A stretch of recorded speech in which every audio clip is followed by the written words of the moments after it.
Metal presents কৃষি সংবাদ সুজলা সুফলা।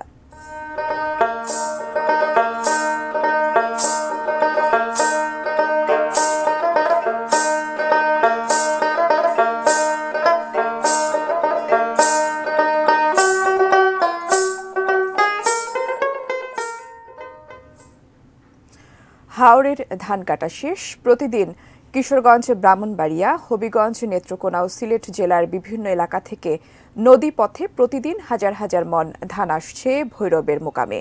কৃষকরা জানান, প্রতি বিঘা জমিতে উৎপাদন বাবদ বীজ রোপণ, সার, কীটনাশক ও সেচের জ্বালানি সহ সব মিলিয়ে খরচ 2 থেকে 2,500 টাকা।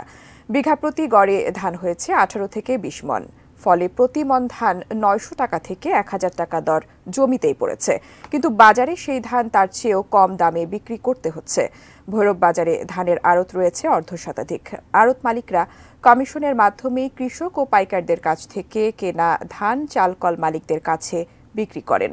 বাজারে নতুন ধান আসায় প্রতি মনে 500 থেকে 600 টাকা দাম কমে গেছে।